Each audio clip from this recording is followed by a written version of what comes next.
Praise the lord. ఇర్మియా గ్రంథం 17వ అధ్యాయం 7వ వచనం. యెహోవాను నమ్ముకున్నవాడు ధన్యుడు, యెహోవా వానికి ఆశ్రయముగా ఉండును. దేవుని నమ్ముకోవడంలో, దేవుని విశ్వసించడంలో చాలామంది ఎందుకో కష్టపడిపోతూ ఉంటారు. చాలామంది చాలా ఆలోచిస్తూ ఉంటారు. ఆయన ఎవరు నమ్ముకుంటారో వారికి ఆయన ఆశ్రయంగా ఉంటాడు. నీ కష్టంలో, నీ వేదనలో, నీ శ్రమలో, నీ అవసరతలో ప్రభువుని నమ్ముకున్నప్పుడు ఆయన నమ్మక ద్రోహం చేసేవాడు కాదు. ఆయన నిన్ను త్రోసివేసేవాడు కాదు. ఆయన నిన్ను చేయి విడిచిపెట్టేవాడు కాదు. ఎంత మంచివాడంటే నీ మంచి కొరకే ఆయన ఎప్పుడు ఆలోచిస్తూ ఉంటాడు. నీకు మేలు చేయటం కొరకే ఆయన ఎప్పుడు ఎదురు చూస్తూ ఉంటాడు. ఆయన మంచే చేస్తాడు. మరి ఆయన నమ్ముకుంటున్నావా?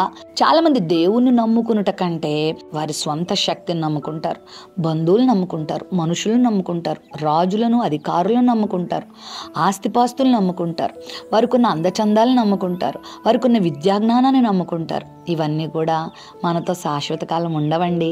మనుషులు ఎవరు మనతో శాశ్వత కాలం ఉండరు. దేవుణ్ణే నువ్వు నమ్ముకుంటే ఎవరు నీతో ఉండాలో, ఏది ఎప్పుడు నీకు అనుకూలంగా మార్చాలో దేవుడే మారుస్తాడు. దేవుడే దానిని నీ కొరకు అనుకూలపరుస్తాడు. నీ కొరకు మనుషులను ఆయన సిద్ధపరుస్తాడు. నీకు అవసరమైన సదుపాయాలు ఆయన చేస్తాడు.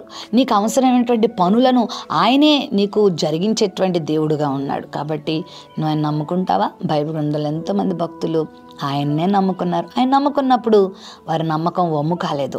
రాహాబు అనే వేశ్యగా జీవించినప్పుడు తన శరీరాన్ని నమ్ముకుంది, మనుషులను నమ్ముకుంది, డబ్బును నమ్ముకుంది, తనకున్నటువంటి ఏవేవో నమ్ముకుని బ్రతికి చివరికి దిగజారిపోయింది. చివరికి ఆ నరకపు అంచులకి వెళ్ళిపోయినప్పుడు అద్భుత రీతిగా యెహోవా దేవుని గురించి తెలుసుకుంది, ఆయన నమ్ముకుంది, ఆయన చేసిన కార్యాలు నమ్మింది. ఎర్ర సముద్రాన్ని పాయలు చేశాడని, తన బిడ్డలను విడిపించాడని, నిత్య జీవానికి వారసులుగా వారిని చేయటానికి వారిని ఎన్నుకున్నాడని ఆ సత్యాలు నమ్మిన తర్వాత ఇంకా మరలమ్మ పాపం జోలికి వెళ్ళలేదు, లోకం జోలికి వెళ్ళలేదు.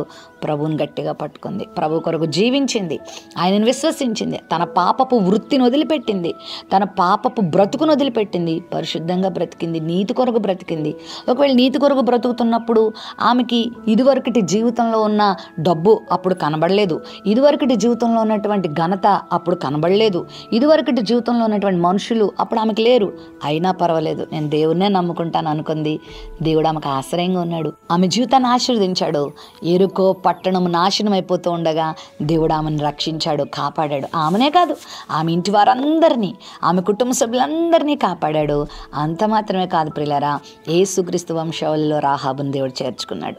నువ్వు ఆయన నమ్ముకుంటే నీ స్థానం మారిపోద్ది, నీ స్థితి మారిపోద్ది, నీ గతి మారిపోద్ది, నీ జీవితంలో అద్భుతాలు జరుగుతాయి. నువ్వు ఊహించనంత ఉన్నత స్థితిలోకి దేవుడు నేను తీసుకెళ్తాడు.